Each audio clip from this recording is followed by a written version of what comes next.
mas a gente tem que retratar a realidade, a verdade, né, cara? A gente vê um jogo como o de ontem, e aí que tá, não que isso já nos credencia a estar eliminado da Copa do Brasil, não é isso que eu quero dizer.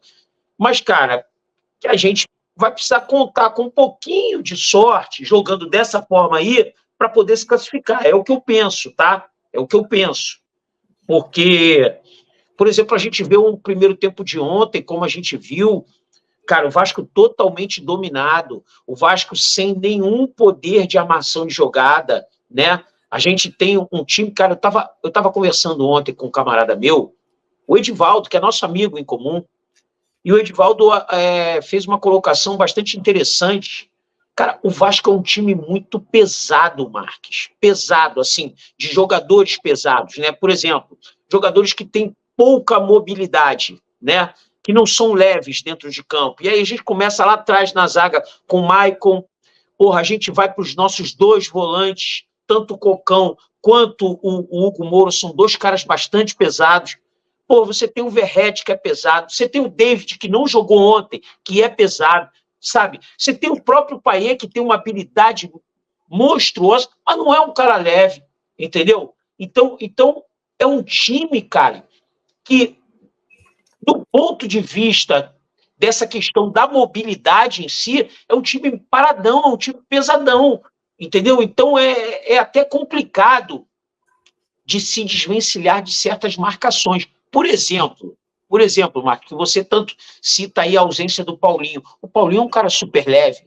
O Paulinho é um cara que, como você sempre cita o exemplo da maneira dele de jogar box to box, é um cara que, por exemplo, um outro que eu não gosto, mas que é super leve, é o Paulo Henrique. O Paulo Henrique é um cara de alta velocidade, é um cara leve, é um cara que tem uma boa recuperação, é um cara que se apresenta bem para o ataque no que diz respeito à velocidade, à mobilidade, à agilidade.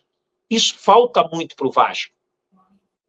Não sei se você concorda com isso. E eu acho que, por conta dessas características dos jogadores, a gente acaba sendo um pouco presa fácil no quesito marcação. Você não acha isso, não? O que você pensa a respeito disso, irmão?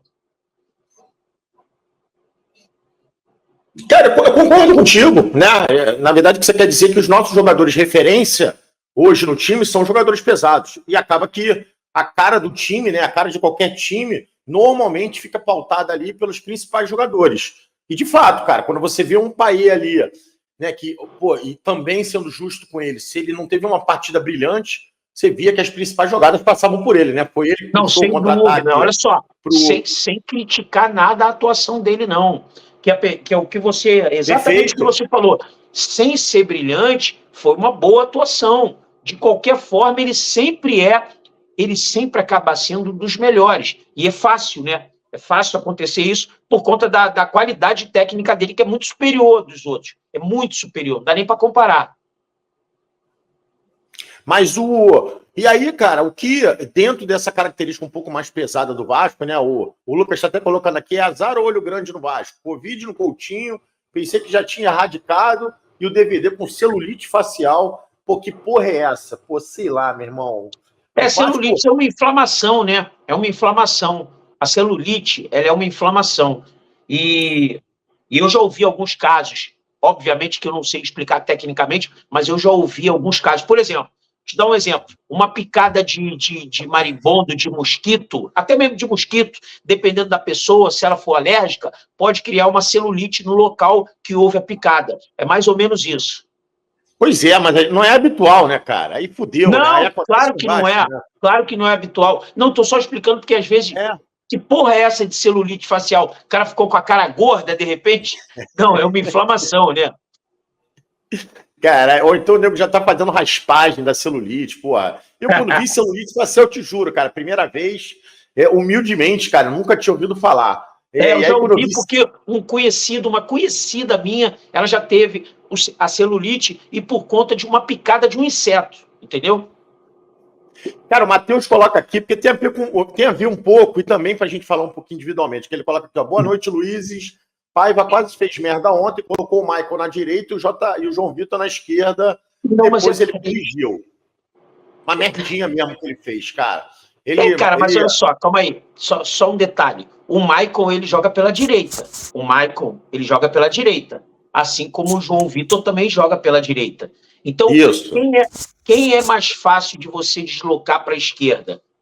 Na minha ótica, na minha humildade de torcedor e não de técnico, é aquele cara que tem mais facilidade de jogar bola, na minha concepção. Então, o cara que joga mais, ele acaba sendo sacrificado, porque a tendência é que ele consiga jogar melhor na posição que não é a dele, do que um perna de pau igual o Michael. Você não acha que é isso?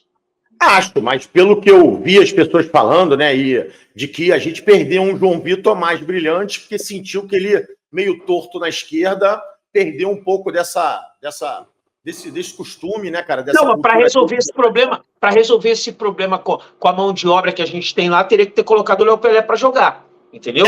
Mas eu vi, eu não sei a tua opinião.